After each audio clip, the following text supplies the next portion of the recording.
Yeah, thanks to VFA Learning Fitness for bringing us here, Soundwave 2015 live from the Melbourne Showgrounds, day 2.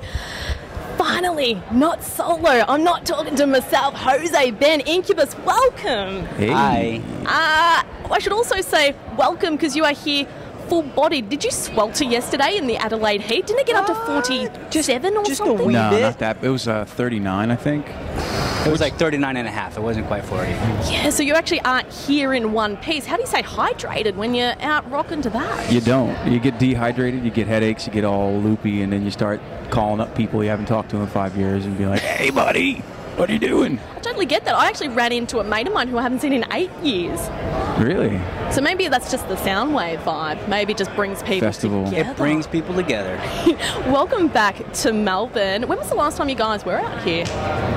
2012, Yeah. February. Was it 2012? Yeah, a few years back. So is there anything from last time that you get to do this time? Because there's always something you miss out on the last travel. I don't know. I kind of go with it. Get into things as we go.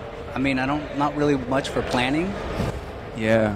I mean, we do have a couple of days off, which is nice around Sydney, so I think we're going to, I think, sneak away and get lost in the woods, get bit by spiders or something.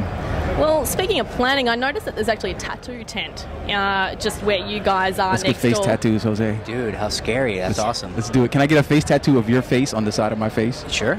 Would it have a speech bubble coming out of it? What would it say? That's just complex right there. If I just had Jose on my face, I could just, look down at my cheek and he'd be winking at me. How would you then go and explain that to your friends of why you got it? No Just, explanation needed. bromance? Just... None needed. My friends aren't judgmental. What is it that is so incredible about festivals like Soundwave as opposed to just doing a standalone tour? The variables. One concert alone, like playing a concert, 3 bands, 2 openers, and a headliner. That's a lot of variables. You have hundreds, if not thousands, of people coming to a place, a bunch of storylines converging in one moment. A festival is that times 10 or times 100. 20 bands, 20 band managers, 20 cliques of people converging in one space and playing music, and all their fans, and it's it's complex when you think of humans and human nature and that stacking up. Can you hear the roar? I think they realise that you're here. That's them, I think, calling you. A word? That's not Steel Panther asking girls to whip out their boobs? Yeah, it's probably the latter. They're very lively and colourful characters, though, Yes. Steel Love Panther. them. Love them. You guys got the brand new album, new single, I should say, Absolution Calling. Welcome back with that single. The process of bringing that to us. Yeah. Thank you for playing it. I mean, it's been fun making it, just recording and writing and doing all that stuff, and finally hearing some of the the fruits of our labor on radio. It's been really cool, and being able to play it live. It's been fun. I'm not going to refer to how long you've been in the industry. Let's say experienced. You've been experienced over the years, finding those fans who have followed you across the... that's a polite thing to do, but I personally think that we get better as we get older, like George Clooney. We just kind of refine, a couple of gray hairs, and it's like, ooh. Okay, Incubus, the George Clooney of the music industry. I like that. Bringing in the fans who have been loyal to you, but finding and developing the new fans as well. Is it nice to have that mix, and are you finding you're getting those new fans coming along going, I've just come onto you guys and I think you're fantastic?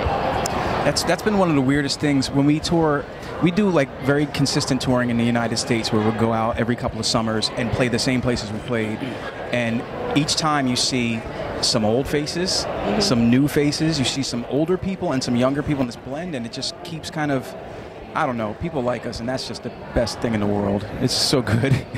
Great catching up with the fans again, and we've been touching on writers, but I want to know from the fans, have you guys ever received something really quirky from your fans? Like, have you been offered a marriage proposal, someone's firstborn, maybe?